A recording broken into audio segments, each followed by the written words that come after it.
जातिगत जनगणना से संबंधित मैं आपको कुछ जानकारी बता रहा हूँ। ये जो जातिगत जनगणना है, केंद्र सरकार ने जिसका निर्णय लिया है कि जातिगत जनगणना जल्दी ही कराई जाएगी। ये खासतौर से ओबीसी वर्ग, पिछड़ा वर्ग पूरे भारत में बहुत ज़्यादा है। इसके लिए ये एक संजीवनी का काम करेगी। जो लोग पहले इसके विरोध में थे, शायद अब वो भी कहने लगे हैं कि जातिगत जनगणना बहुत ही सराहनीय कदम है केंद्र सरकार के द्वारा।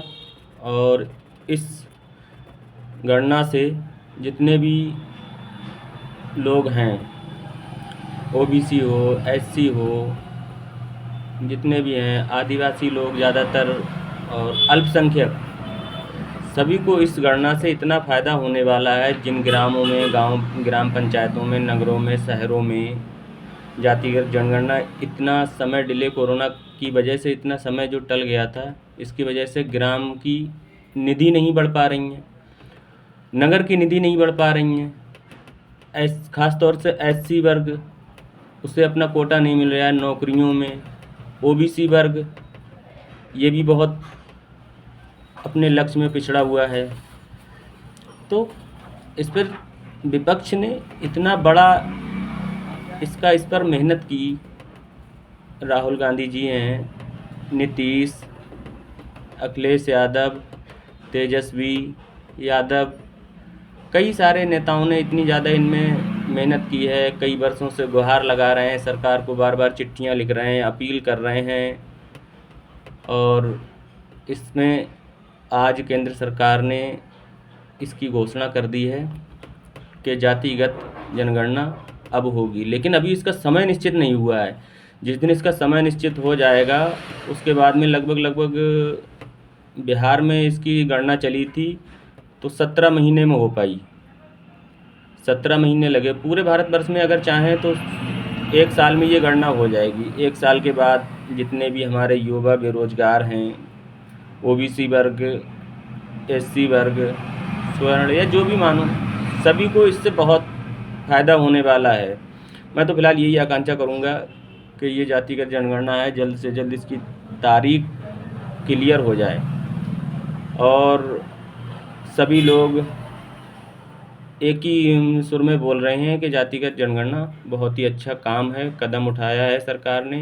इसके समर्थन में ज़्यादा से ज़्यादा लोग मेहनत करके और जातिगत जनगणना को सफल बनाएं।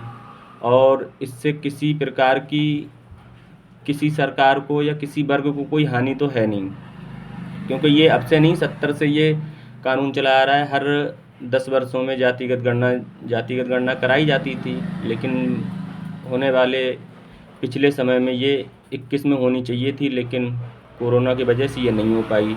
जिसमें ग्राम पंचायतों का, नगरों का, नगर निगम का और नौकरियों में युवाओं का बहुत ही इसमें नुकसान हुआ है। फिलहाल जो लोग इसके पक्ष में हैं, सरकार पक्ष में हैं, इसमें अब कोई टिप्पणी या कोई खामियां ना निकालें। इस जातिगत जनगणना को संपूर्ण रूप से और इस कार्य को अंजाम तक पहुंचने दें। तर्क वितर्क तो निकलते रहते हैं, लेकिन सरकार का ये कदम बहुत सराहनीय है। और लोग इसमें भी राजनीति खेलेंगे कि इसमें ये कमी है, वो कमी है, ऐसा है, वैसा है, फलाना ढिकाना बिकाना, लेकिन ऐसा कुछ नहीं। मेरी तो सभी लोगों से यही राय है कि जातिगत जनगणना हो जाने दें और बढ़िया तरीके से हो।